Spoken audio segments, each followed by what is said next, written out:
Hello everyone, Jarrett with PMI Riverside here, and in the upcoming election, Proposition 33 is going to be back on the ballot after being unsuccessful in the previous years. Proposition 33 is kind of crazy. It's a measure aimed at expanding rent control across California by removing an existing law called the Costa-Hawkins Rental Housing Act. Right now, Costa-Hawkins limits rent control in several ways. It prevents rent control from applying to single-family homes, newer housing built after 1995, and it restricts how much landlords can charge new tenants. So, if Prop 33 passes, cities and counties would be able to apply rent control to any type of housing. Anything. Literally including those who are currently exempt from the Hawkins Costa, whatever the hell it's called. And they'd have the power to regulate rent increases when new tenants move in, not just existing ones. So, Prop 33 doesn't actually automatically change any rent control laws. It just gives local governments more control and authority to make those changes if they deem fit, right? So what is rent control? Let's just talk about that for a second, okay? It's a set of regulations that limit how much landlords can charge for rent and how often they can raise it. So the idea here is kind of to just protect renters from sudden and extreme rent increases. Now, this is really effective in high demand areas like San Francisco, Los Angeles, all of those types of places in California where it's already expensive.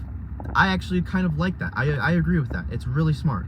Now, the goal of it is to keep housing more affordable and give tenants some stability so they're not priced out of their homes. On the surface, rent control is a really great idea for tenants, but obviously there's going to be some downsides, right?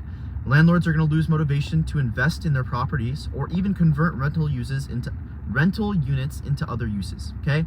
So this is going to reduce the overall supply of rental housing, and when rental supply goes down, it might end up driving prices up for the units not under rent control. So if Prop 33 passes, renters could see immediate relief in some areas with limits and restrictions on rent hikes, especially in cities where rent has become unaffordable. So again, Los Angeles and San Francisco areas, it actually would be really cool. But the long-term effects could be more complex. So, for example, property owners are going to start selling off their rental units, and a lot of developers are actually going to not want to build in those areas with those strict rent controls, which would actually worsen the current ongoing housing crisis in California and the US in general, right? And as property value decreases, property tax revenues could shrink, which is going to impact the local government budgets, and that would mean less funding for schools as well as public services.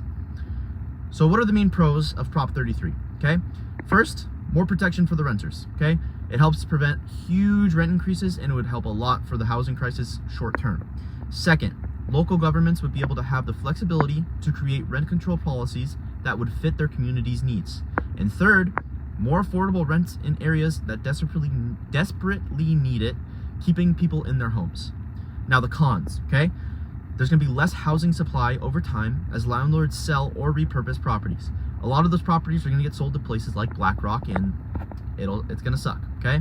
Property values could decline, which impacts local tax revenues, and developers may avoid building in areas with rent control, worsening the housing shortages. I'm sorry, brain freeze there. Finally, housing quality might go down if landlords don't maintain the funds to maintain their properties. So, should you vote yes or no on Prop 33? Well, if you want local governments to have more control over rent policies to address the housing crisis, vote yes. But if you're worried about the long-term effects on the housing market, like me, property values, public services, and all of that stuff, a no vote might make more sense. Now, personally, I'm going to vote no. That's just me. You guys are more than welcome to vote whatever you guys think is correct in this scenario. All I did here was just give you guys the info, and you guys get to choose what you guys get to do with that. Thank you guys very much. Have a good one.